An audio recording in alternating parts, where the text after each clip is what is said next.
Welcome back. There's an old saying that with great power comes great responsibility. Tonight, I want you to think about the power and influence that social media has. And now Mark Zuckerberg, the owner of Facebook, has said he's doing away with fact checkers. So what do we want? Do we want an unchecked, untamed, algorithm-driven beast deciding what we should see? Or should we expect at least some accountability? If not for ourselves, then at least for our children. So let's break it down, starting with today's Supreme Court ruling that a TikTok ban can go into effect. Here's 12 News journalist Will Pitts. With just 2 days before the ban on TikTok is set to take effect, the wildly popular platform is finding a temporary lifeline from President Biden in a major reversal as he prepares to leave office. The fight isn't over. It's just going to be extended. Two administration officials told NBC News the outgoing White House will not enforce the hundreds of billions of dollars of potential fines against companies that host TikTok, essentially pausing the ban from taking effect on Sunday. Things are starting to look really good for TikTok.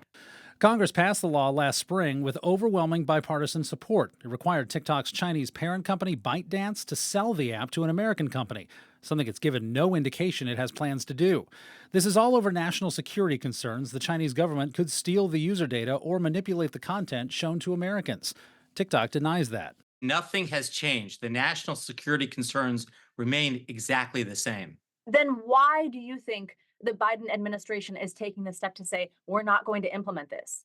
The Biden administration has 1 day left. They certainly don't want to take the political heat for shutting down a popular app. This is going to go over to the Trump team. President-elect Trump, who tried and failed to ban TikTok in his first term, now supports saving it, with his incoming national security advisor confirming they plan to intervene. We're going to find a way to preserve it, but protect people's data, and that's the deal that'll be in front of us. The latest effort to keep TikTok from going dark to its 170 million American users comes as the company's CEO, Shou Chew, is expected to attend the inauguration ceremony on Monday, sitting on the platform alongside other tech executives including Elon Musk, Jeff Bezos, and Mark Zuckerberg.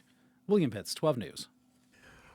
Well, thanks. We're joined tonight by Dr. Ashley Landrum, Associate Professor of Media Psychology at ASU's Walter Cronkite School of Journalism. Thanks for coming in. Yeah, thank you for having me. What do you think is going to happen ultimately with TikTok? Because it sounds like it may not actually go away. Right. So at least as far as I'm hearing, it seems like there's bipartisan support to try to hold on to the app and make sure that it's not actually banned, even after the concerns about national security were made publicly. So what changed? I think the absolutely enormous swell of public support changes. It just shows that public attitudes and public influence really can make a difference with government policy. It's interesting that Elon Musk, the owner of X, the head of TikTok, and Mark Zuckerberg will all be at the inauguration. Does that tell you anything? I think it does. I think that that a lot of the tech CEOs see a president who seems to be very tech forward, very pro-tech and interested in some of the... Who has his own social media platform. Who also has his own social media platform. You'd think that maybe there would be more antagonism there. But, you know, I think that they see somebody who they might be able to kind of influence and hope that he would support some of the policies that they would like and perhaps roll back some of the restrictions that they're less fond of. Maybe I overstated it, but you tell me. I mentioned earlier about this algorithm-driven beast. If unchecked, doesn't it have the potential to do harm in terms of influencing us as a society once it knows what we have an appetite for?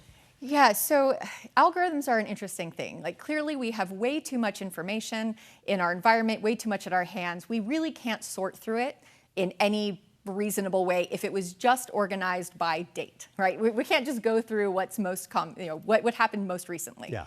And so, you know, from the Google algorithm to the Facebook algorithm to the TikTok algorithm, they use information about what they know about us from our membership or when we create accounts, from the actions that we engage in on the platforms, and other sorts of information it might pick up from elsewhere to know what we're most interested in seeing and try to show us what's most relevant to us. And then give you more and more of that, right, thus validating whatever you were looking at, that this is what you should be looking at, and you can absolutely go down a rabbit hole. You can. Now, in some cases, this could be a good thing, right? I'm not seeing advertisements for stuff that's not relevant to me. I'm very carefully targeted. When there's a new pair of shoes, I see them and I'm ready to click that button and buy them. On the other hand, when it comes to searching for information to help us better understand society or learn about something new, we tend to see information that's really going to fit our biases. Now, we all engage in motivated reasoning, right? We're very quick to accept things that seem true to us based on our prior beliefs, and we're very discriminating critical thinkers when we disagree with information that we've been shown. And what happens with the algorithms that we've seen basically since the start of Facebook and Twitter is that we get moved into echo chambers where we tend to only see information that we agree with or that riles us up in some way. But doesn't that open the door for bad actors who can either with a bot or by themselves, either foreign or domestic, plant information that is not true or fabricated by AI now, which we know is great? Doesn't that open the door for a really bad situation? It does. And what I'm most concerned about personally is astroturfing, right? When it looks like information is being generated by peers or other members of the public, but it's actually orchestrated information. And in some cases, it is malicious actors or foreign agents. In other cases, it's even our crisis PR firms. If anybody was paying attention to the Blake Lively, Justin Baldoni snafu, a lot of people's views of Blake Lively changed drastically simply based on what they thought other people were saying. It gives you this idea of a social consensus. So what people like you also tend to think, or what maybe you should pay attention to, people are generally relatively skeptical of elites or opinion leaders. They recognize when they feel like they're trying to be persuaded, but they feel like the average person doesn't necessarily have a stake in the game. And so when they see information that appears to be coming from the average person, they may trust that a little bit more than they're prepared to be persuaded by others. And so this concept of astroturfing, I think, is particularly worrisome, even if it can be just changing our opinions towards a Hollywood actor or actress. It can also change our perspectives towards policies or our perspectives on other foreign countries or even our views on TikTok. I want to show you guys a piece of video. One of the things that scares me, DeAndre Johnson, we've reported multiple times on his situation. He live streamed his attempt to kill a DCS worker on Facebook Live. We have seen mass shooters doing the same thing before they open fire. Where does this end? That's a really good question. At some level, there needs to be content moderation. With the decision to pull back fact-checking on Facebook, for example, that really should not be seen as censorship. Mark Zuckerberg, when he announced that Meta was stopping those relationships with fact-checkers, he acted like this was moving back towards free speech or that this was somehow getting rid of censorship. But fact-checking and censorship are not the same thing. Censorship is taking away information and limiting discourse. And in some cases, there are things that ought to be censored, like some of these more extreme cases.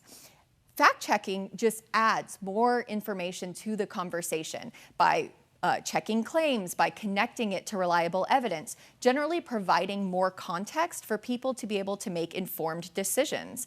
And platforms like Facebook were enhancing conversations when they attached those fact-check articles to the original posts. It allowed people to see additional context surrounding that initial or original content. But taking that away can actually feel like censorship because now people don't have that tool to actually evaluate information. So fact-checking adds to the conversation. It doesn't take things away. I agree. Dr. Ashley Landrum, good to see you. Thanks for coming in. Thank you so much. And we'll be right back with Lindsay's forecast.